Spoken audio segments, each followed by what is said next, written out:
सुबह के 9 बजे थे। शहर की सबसे बड़ी आर्यव्रत इफ्राटेक कंपनी के ऑफिस में हमेशा की तरह चहल पहल थी। रिसेप्शन पर बैठी सिया मुस्कुराकर हर आने वाले का स्वागत करती थी।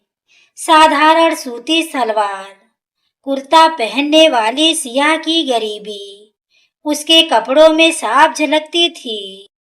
इसलिए ऑफिस के कई कर्मचारी उसे तिरस्कार की नजर से देखते थे, लेकिन किसी को यह पता नहीं था कि उसकी मुस्कान के पीछे कितने संघर्ष छिपे हैं। इतने में अकाउंट्स विभाग की कर्मचारी रश्मि तिरस्कार से बोली, सिया, तुम्हारी औकात सिर्फ रिसेप्शन तक है। बड़े लोगों के बीच ज्यादा बोलने की कोशिश मत किया करो। सिया ने शांत स्वर में उत्तर दिया, दीदी, इंसान की पहचान उसके कपड़ों से नहीं, उसके व्यवहार से होती है। यह सुनकर आसपास खड़े लोग हंस पड़े और रश्मि गुस्से से वहां से चली गई। उसी समय कंपनी के मालिक आर्यन मल्होत्रा ऑफिस पहुंचे। उन्होंने देखा कि एक बुजुर्ग व्यक्ति चक्कर खाकर गिरने वाले हैं। इससे पहले कि कोई कुछ समझ पाता, सिया दौड़कर उन्हें संभाल चुकी थी। उसने तुरंत पानी दिया और डॉक्टर को फोन किया। आर्यन यह सब चुपचाप देख रहे थे। उनके मन में पहली बार इस साधारण लड़की के प्रति सम्मान जागा। दोपहर तक सब सामान्य हो गया, लेकिन शाम को एक बड़ी घटना हो गई। कंपनी की एक बेहद गोपनीय फाइल गायब हो गई। रश्मि ने बिना किसी सबूत के सबके सामने आरोप लगाया। सर, सुबह से रिसेप्शन पर यही थी। मुझे पूरा यकीन है कि फाइल इसी ने गायब की है। आर्यन कुछ बोल पाते इससे पहले कई कर्मचारी भी रश्मि की बात का समर्थन करने लगे। सिया की आंखों में आंसू आ गए। उसने कांपती आवाज में कहा, सर, मैंने आज तक किसी का भरोसा नहीं तोड़ा। अगर मुझसे गलती साबित हो जाए तो मैं खुद यह नौकरी छोड़ दूंगी। लेकिन बिना पूरी जांच किए मैनेजर ने आदेश सुना दिया। सिया, अभी इसी समय अपना आईडी कार्ड जमा करो। आज से तुम्हारी नौकरी खत्म। सिया ने चुपचाप अपना आईडी कार्ड मेज पर रखा। आर्यन की ओर एक बार देखा और धीमे स्वर में बोली, सर, कभी कभी सच को देर से पहचाना जाता है, लेकिन जब सच सामने आता है तब बहुत देर हो चुकी होती है। यह कहकर वह ऑफिस से चली गई। उसे जाते हुए देखकर पहली बार आर्यन के मन में अजीब सी बेचैनी हुई, लेकिन उन्हें बिल्कुल भी अंदाजा नहीं था कि अगली सुबह एक ऐसा सच सामने आने वाला है जो उनकी पूरी जिंदगी बदल देगा। अगली सुबह जैसे ही आर्यन मल्होत्रा ऑफिस पहुंचे, उनके केबिन के बाहर अफरा तफरी मची हुई थी। आईटी विभाग के प्रमुख निखिल तेजी से उनकी ओर आए और बोले, सर, रात में सीसीटीवी फुटेज की पूरी रिकॉर्डिंग चेक की गई है। जिस गोपनीय फाइल के गायब होने का आरोप सिया पर लगाया गया था, उसे उसने छुआ तक नहीं। फाइल तो देर रात अकाउंट्स विभाग से ही बाहर ले जाई गई थी। यह सुनते ही आर्यन के चेहरे का रंग उड़ गया। उन्हें पिछली शाम सिया की नम आंखें और उसके आखिरी शब्द बार बार याद आने लगे। कुछ ही देर में पूरी रिकॉर्डिंग कॉन्फ्रेंस रूप में चलाई गई। वीडियो में साफ दिखाई दे रहा था कि रश्मि ऑफिस खाली होने के बाद चुपके से अलमारी से फाइल निकालकर अपने बैग में रख रही थी। कमरे में सन्नाटा छा गया। मैनेजर विनोद शर्म से सिर झुकाकर खड़े थे। आर्यन ने गुस्से में कहा, एक बेगुनाह लड़की को बिना जांच के नौकरी से निकाल दिया गया। यह सिर्फ उसकी नहीं, हमारी इंसानियत की हार है। रश्मि घबराकर बोली, सर, मुझसे गलती हो गई। मैं सिर्फ प्रमोशन चाहती थी। मुझे लगा अगर सिया पर इल्जाम लग जाएगा तो कोई मुझसे पर शक नहीं करेगा। आर्यन ने सख्त आवाज में कहा, गलती नहीं, यह विश्वासघात है। किसी गरीब की मजबूरी का फायदा उठाना सबसे बड़ा अपराध है। उसी समय उन्होंने रश्मि को नौकरी से निकालने और कानूनी कार्रवाई शुरू करने का आदेश दे दिया। लेकिन अब आर्यन के मन में केवल एक ही सवाल था, सिया कहाँ है? उन्होंने तुरंत उसका पता निकलवाया। जब वे उसके घर पहुंचे तो सामने टूटी हुई झोपड़ी थी। अंदर सिया अपनी बीमार माँ शारदा को दवा पिला रही थी। कमरे में सिर्फ एक पुरानी चारपाई, कुछ किताबें और भगवान की छोटी सी तस्वीर थी। यह देखकर आर्यन की आंखें भर आई। सिया ने दरवाजे पर आर्यन को देखा तो शांत स्वर में बोली, सर, आप यहाँ? आर्यन ने सिर झुकाकर कहा, सिया, मैं माफी मांगने आया हूँ। हमने तुम्हारे साथ बहुत बड़ा अन्याय किया है। सिया हल्की मुस्कान के साथ बोली, सर, गरीबी की सबसे बड़ी सजा यही है कि लोग पहले शक करते हैं, बाद में सच ढूंढते हैं। उसके ये शब्द आर्यन के दिल में तीर की तरह उतर गए। उसी समय शारदा को तेज खांसी का दौरा पड़ा। आर्यन ने देखा कि घर में दवा तक पूरी नहीं थी। उन्होंने तुरंत डॉक्टर को बुलाने के लिए फोन किया, लेकिन उन्हें क्या पता था कि डॉक्टर के आने के बाद शारदा एक ऐसा राज बताएंगी जिसे सुनकर आर्यन के पैरों तले जमीन खिसक जाएगी। डॉक्टर के जाने के बाद कमरे में कुछ देर तक गहरा सन्नाटा छाया रहा। शारदा ने कांपते हाथों से पानी का गिलास उठाया और धीमी आवाज में बोली, बेटा आर्यन, आज तो बात जो मैं बताने जा रही हूँ उसे सुनकर शायद तुम्हें अपनी आंख पर भरोसा ना रहे। आर्यन हैरानी से उनकी ओर देखने लगे। सिया भी पहली बार अपनी माँ के चेहरे पर इतना तनाव देखकर घबरा गई। शारदा ने अलमारी से एक पुराना लोहे का डिब्बा निकाला। उसमें वर्षों पुराने कुछ कागज, एक चांदी का कड़ा और एक धुंधली तस्वीर रखे थे। तस्वीर देखते ही आर्यन के हाथ कांप उठे।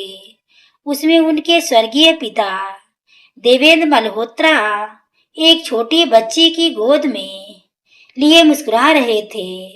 आर्यन ने अविश्वास से पूछा, यह तस्वीर आपके पास कैसे आई? शारदा की आंखें भर आई।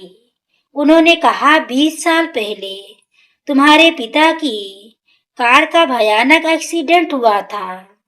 मैं उसी रास्ते से गुजर रही थी। मैंने ही उन्हें अस्पताल पहुंचाया। होश आने पर उन्होंने यह डिब्बा मुझे देकर कहा था, अगर कभी मेरा बेटा आर्यन तुम्हें मिले तो यह अमानत उसे जरूर दे देना। लेकिन अगले ही दिन उसके निधन की खबर आ गई। मैं बहुत गरीब थी, किसी तक पहुंच ही नहीं सकी। आर्यन की आंखों से आंसू बहने लगे। उन्होंने कांपती आवाज में पूछा, तो आपने इतने साल तक यह बात किसी को क्यों नहीं बताई? शारदा देवी मुस्कुराई, बेटा, अमानत बेची नहीं जाती और एहसान गिनाए नहीं जाते। मैं सही समय का इंतजार करती रही। सिया स्तब्ध खड़ी थी। उसे पहली बार पता चला कि उसकी माँ ने इतने वर्षों तक यह राज उससे भी छिपा कर रखा था। उसने माँ का हाथ पकड़ते हुए कहा, माँ, आपने मुझे भी न कभी कुछ नहीं बताया। शारदा देवी बोली, मैं नहीं चाहती थी कि हम इस बात का सहारा लेकर किसी से सम्मान मांगे। सम्मान मेहनत से कमाया जाता है।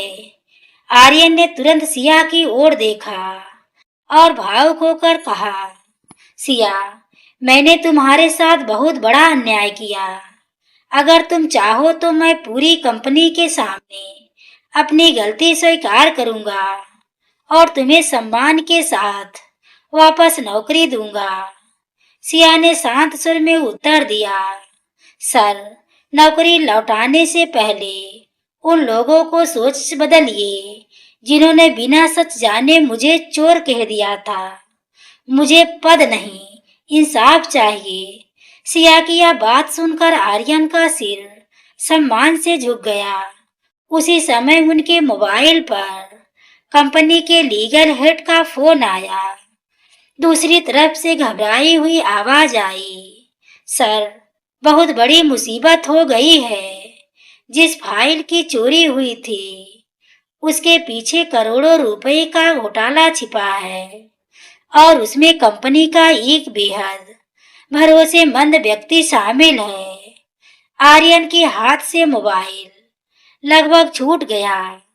उन्हें बिल्कुल अंदाजा नहीं था कि असली साजिश अभी शुरू हुई है।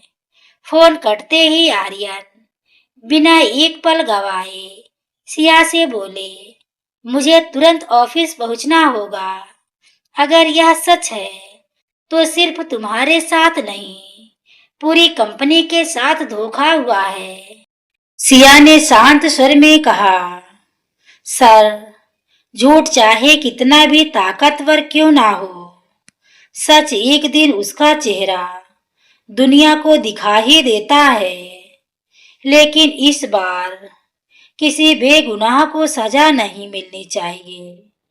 आर्यन ने पहली बार महसूस किया कि यह साधारण सी लड़की हर मुश्किल में भी धैर्य और सच्चाई का साथ नहीं छोड़ती। ऑफिस से पहुंचते ही लीगल हेड आदित्य ने कई दस्तावेज आर्यन के सामने रख दिया। उन्होंने कहा, सर, पिछले 6 महीनों से कंपनी के करोड़ों रुपए फर्जी कंपनियों के खातों में भेजे गए हैं। जिस गोपनीय फाइल के गायब होने का नाटक किया गया था उसी में इन लेन देन के सबूत थे। अगर वह फाइल पुलिस तक पहुंच जाती तो असली अपराधी उसी दिन पकड़ लिया जाता। आर्यन ने गहरी सांस लेते हुए पूछा, क्या पता चला कि इसके पीछे कौन है?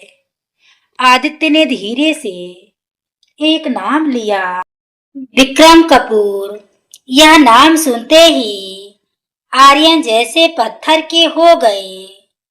विक्रम कोई साधारण कर्मचारी नहीं था, बल्कि कंपनी का जनरल मैनेजर और पिछले 15 वर्षों से उनका सबसे भरोसेमंद सहयोगी था। आर्यन ने अविश्वास से बोले, नहीं विक्रम, ऐसा नहीं कर सकता। मैंने उस पर अपने परिवार से भी ज्यादा भरोसा किया है। इतने में police inspector Kavita Singh office पहुंची। उन्होंने कहा, मिस्टर मल्होत्रा, हमारे पास पर्याप्त सबूत है, लेकिन हमें किसी ऐसे व्यक्ति की जरूरत है जो विक्रम का विश्वास जीत सके। तभी पूरा गिरोह पकड़ा जाएगा।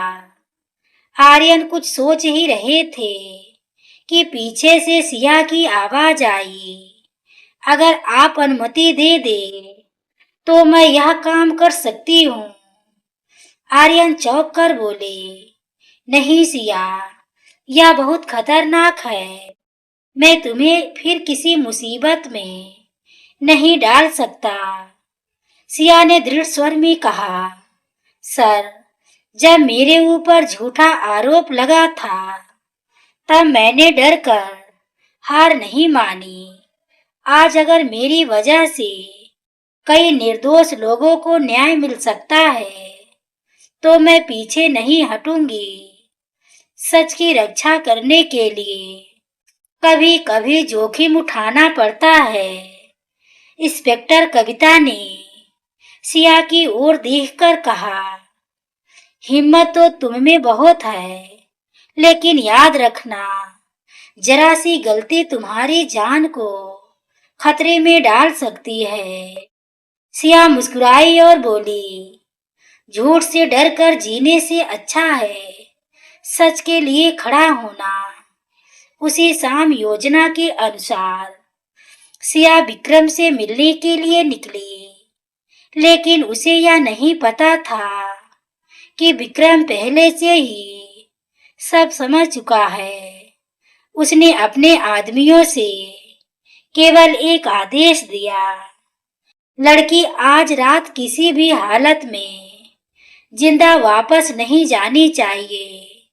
सिया बिल्कुल अनजान थी कि वह जिस रास्ते से बढ़ रही है वहां उसके जीवन का सबसे बड़ा इम्तिहान उसका इंतजार कर रहा था।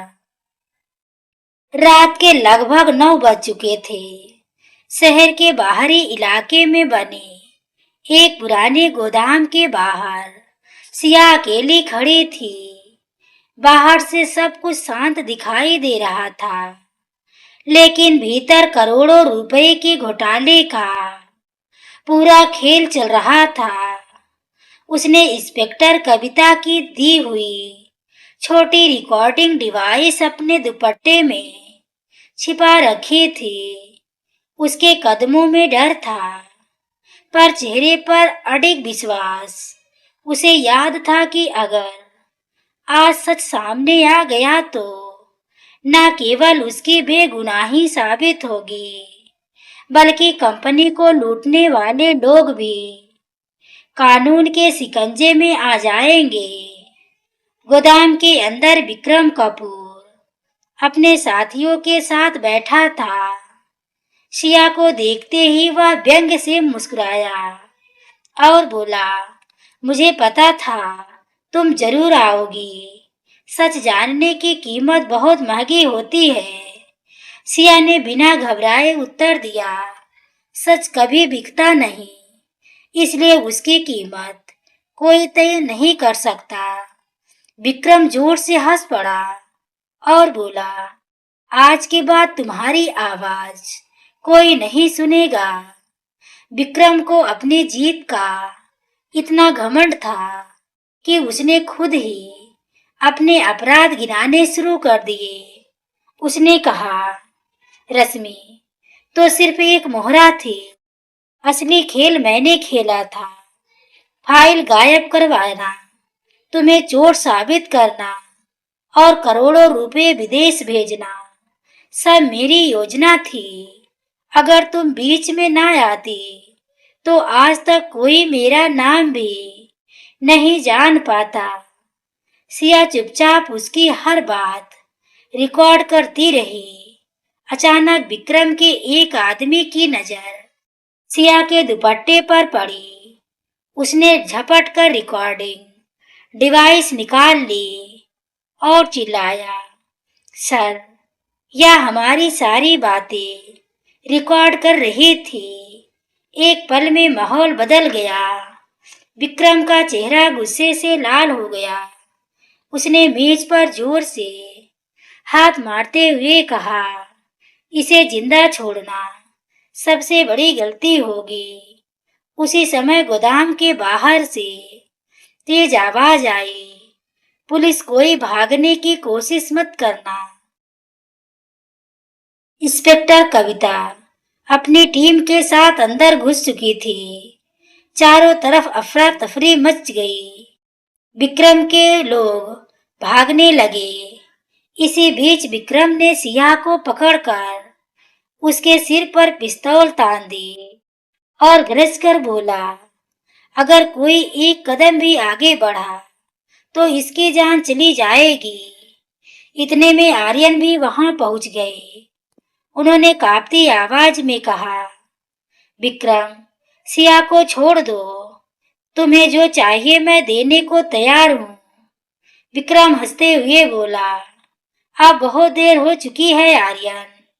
जिस लड़की को तुमने एक दिन बिना गलती के नौकरी से निकाल दिया था, आज उसी की वजह से तुम्हारा साम्राज्य बच सकता है, लेकिन अब यह मेरे साथ ही जाएगी। सिया ने आर्यन की ओर देखा और धीमे से कहा, सर, अगर मेरे साथ कुछ भी हो जाए तो बस इतना याद रखिएगा, सच को कभी हारने मत दीजिए। उसी क्षण एक गोली चलने की तेज आवाज पूरे गोदाम में गूंज उठी। गोदाम में चली गोली की आवाज सुनकर कुछ पल के लिए सब कुछ थम गया। धुएं के बीच सिया लड़खड़ा कर जमीन पर बैठ गई। आर्यन घबराकर उसकी ओर दौड़े, लेकिन तभी इंस्पेक्टर कविता ने दूसरी ओर से जवाबी कार्रवाई की। पुलिस ने विक्रम के कई साथियों को वहीं पकड़ लिया। विक्रम भागने की कोशिश करने लगा, पर बाहर पहले से तैनात पुलिस टीम ने उसे घेर लिया। कुछ ही मिनटों में उसका पूरा गिरोह हथकड़ियों में था। आर्यन ने कांपते हाथों से सिया को संभाला। उन्होंने देखा कि गोली उसके कंधे को छूते हुए निकल गई थी। खून बह रहा था, लेकिन सिया होश में थी।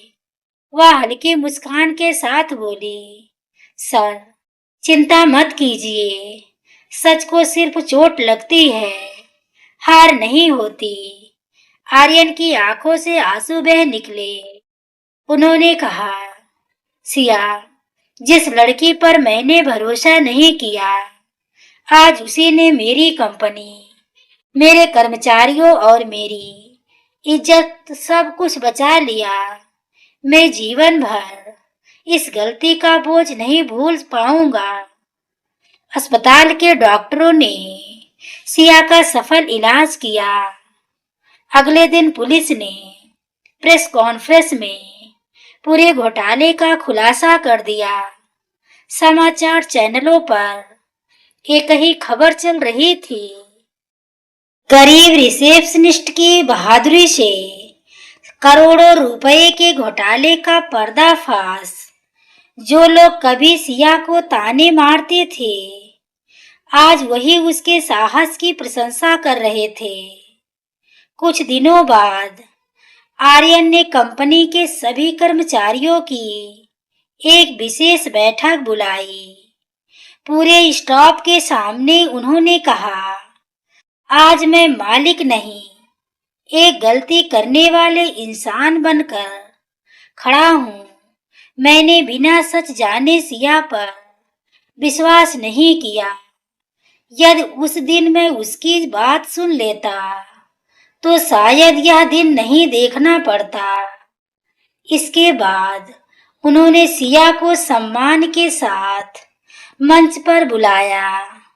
पूरा हॉल तालियों की गड़गड़ाहट से गूंज उठा। आर्यन ने घोषणा की, आज से सिया सिर्फ रिसेप्शनिस्ट नहीं रहेगी। उसकी ईमानदारी, साहस और समझदारी को देखते हुए मैं उसे कंपनी के कर्मचारी कल्याण विभाग की प्रमुख नियुक्त करता हूँ, ताकि भविष्य में किसी भी कर्मचारी के साथ बिना जांच के अन्याय न हो। यह सुनकर सिया की आंखें नम हो गई। उसने कहा, सर, मेरे लिए सबसे बड़ा सम्मान पद नहीं, बल्कि यह है कि अब किसी गरीब को सिर्फ उसके कपड़ों की वजह से छोटा नहीं समझा जाएगा। उसी समय शारदा अस्पताल से छुट्टी पाकर वहां पहुंची। उन्होंने सिया के सिर पर हाथ रखते हुए कहा, बेटी, आज मुझे यकीन हो गया कि सच्चाई का रास्ता कठिन जरूर होता है, लेकिन मंजिल हमेशा सम्मान की होती है। पूरा हॉल भावुक हो उठा। लेकिन उसी शाम आर्यन ने एक ऐसा फैसला लिया जिसने सिया की जिंदगी को हमेशा के लिए बदल दिया। एक सप्ताह बाद कंपनी के सभागार में सभी कर्मचारी मौजूद थे। मंच फूलों से सजा हुआ था, लेकिन किसी को नहीं पता था कि आज की बैठक किस लिए बुलाई गई है। आर्यन मंच पर आए और बोले, आज मैं सिर्फ एक घोषणा नहीं, बल्कि अपने सबसे बड़ी गलती का प्रायश्चित करने आया हूँ। मैंने बिना सच जाने एक ईमानदार लड़की का अपमान किया था। अगर सिया उस दिन हिम्मत हार जाती तो हमारी कंपनी बर्बाद हो जाती। पूरा हॉल एकदम शांत हो गया। आर्यन ने सबके सामने सिया को मंच पर बुलाया। सिया झिझकते हुए आगे बढ़ी। आर्यन ने सम्मान से उसके सामने सिर झुकाकर कहा, सिया, मैं तुम्हें नौकरी वापस नहीं दे रहा, क्योंकि तुमने अपनी मेहनत से उससे कहीं बड़ा सम्मान हासिल कर लिया है। आज से तुम इस कंपनी की डायरेक्टर, कर्मचारी कल्याण एवं नैतिक प्रबंधन की जिम्मेदारी संभालोगी। तुम्हारा पहला अधिकार होगा कि किसी भी कर्मचारी के साथ बिना जांच के अन्याय न होने पाए। यह सुनते ही पूरा हॉल तालियों से गूंज उठा। सिया की आंखों से आंसू बह निकले। उसने धीमे स्वर में कहा, सर, मैंने कभी बड़ा पद पाने का सपना नहीं देखा था। मेरी इच्छा सिर्फ इतनी थी कि किसी गरीब को उसकी मजबूरी की वजह से अपमानित ना किया जाए। अगर मेरी जिंदगी किसी और के सम्मान की रक्षा कर सके तो यही मेरी सबसे बड़ी कमाई होगी। इसी दौरान इंस्पेक्टर कविता मंच पर आई और बोली, आज अदालत ने विक्रम कपूर और उसके साथियों को करोड़ों रुपए के घोटाले, साजिश और फर्जीवाड़े के आरोप में कठोर सजा सुनाई है। अदालत ने अपने फैसले में सिया की ईमानदारी और बहादुरी की विशेष प्रशंसा भी की है। यह सुनकर सभी कर्मचारियों ने खड़े होकर सिया का सम्मान किया। सभा समाप्त होने के बाद आर्यन, सिया और शारदा ऑफिस की छत पर खड़े शहर को देख रहे थे। आर्यन ने मुस्कुराते हुए कहा, सिया, तुमने मुझे सिखाया कि किसी इंसान की कीमत उसके कपड़ों या पद से नहीं, बल्कि उसके चरित्र से होती है। आज मैं पहले से कहीं बेहतर इंसान बन पाया हूँ, तो उसकी वजह तुम हो। सिया ने आसमान की ओर देखते हुए कहा, सर, ईश्वर देर से न्याय करता है, लेकिन अन्याय कभी जीतने नहीं देता। गरीब होना कमजोरी नहीं, ईमानदारी सबसे बड़ी दौलत है। उस दिन के बाद आर्यव्रत इफ्राटेक में एक नया नियम बना, बिना पूरी जांच के किसी कर्मचारी पर कोई कार्रवाई नहीं होगी। सिया की कहानी पूरे शहर में मिसाल बन गई। लोग कहते थे कि जिस लड़की को एक दिन बेइज्जत करके नौकरी से निकाला गया था। उसी ने अपनी सच्चाई और साहस से न केवल कंपनी बचाई, बल्कि सैकड़ों कर्मचारियों का भविष्य भी सुरक्षित कर दिया। तो दोस्तों, इस कहानी से हमें यही शिक्षा मिली कि किसी इंसान का मूल्य उसकी गरीबी या पद से नहीं, बल्कि उसके चरित्र, ईमानदारी और कर्मों से आंकना चाहिए। सच देर से जीतता है, लेकिन उसकी जीत हमेशा स्थायी होती है।